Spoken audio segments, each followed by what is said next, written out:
Now, in many ways, California serves as a warning to much of the US of what can happen when the Democrats enjoy one-party rule, when they can run amok. It is the bluest of blue states and has embraced just about every far-left policy, including DEI madness, even in the fire department.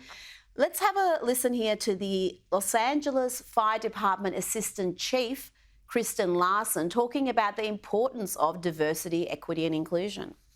You want to see somebody that responds to your house, your emergency, whether it's a medical call or a fire call, that looks like you. It gives that person a little bit more ease, knowing that somebody might understand their situation better. Is she strong enough to do this? Or you couldn't carry my husband out of a fire, which my response is, he got himself in the wrong place if I have to carry him out of a fire.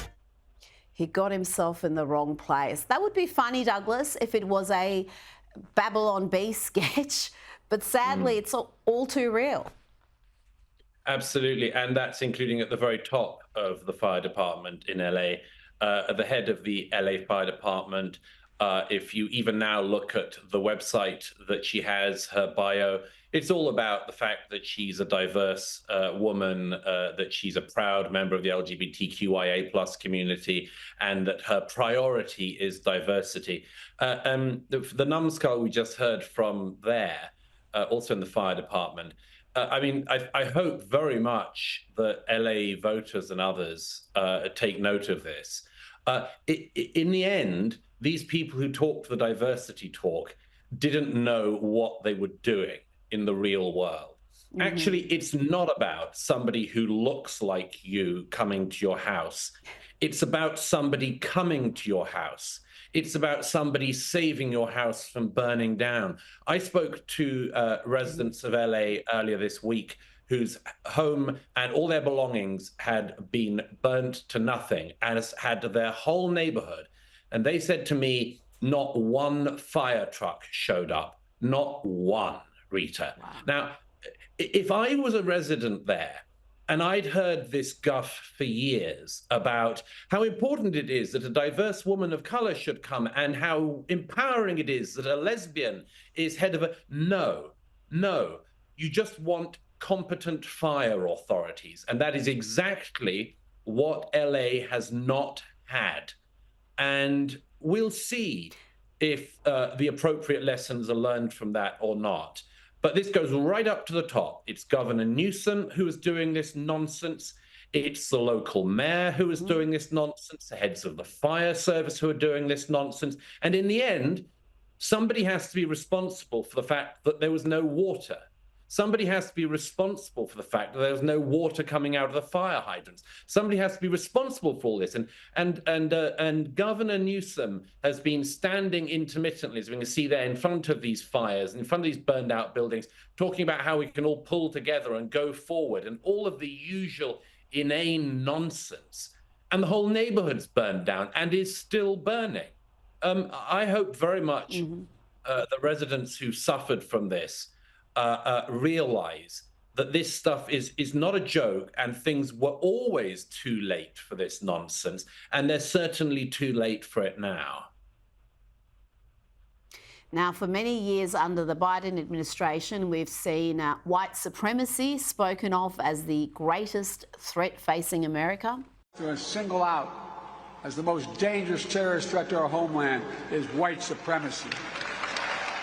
And that divorce from reality worldview has, for many, many years, infected institutions like the Department of Justice, the FBI.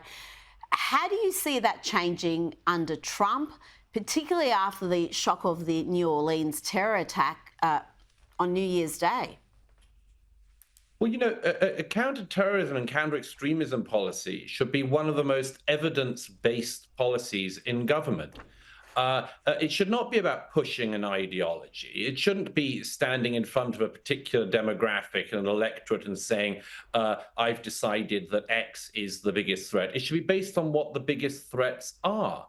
And, you know, this whole thing of, you know, that people like Biden for years have known that they'd get a sort of Democrat round of applause if they started talking about being against white supremacy. I mean, like, white supremacy is this thing where like everyone's agreed that they don't want it or like it. And nobody in the mainstream in politics or anything like that is pushing for the KKK to have a resurgence. When there is the occasional wacko white supremacist, everybody's joined in condemnation of them. But what's different, of course, is that when it's somebody who's an Islamist, as we had a number of attacks in America and Europe over Christmas carried out by people who appear to be driven by Islamic extremism, oh, well, those same people stop being evidence-based. In fact, they run away from evidence. They don't want to talk about that.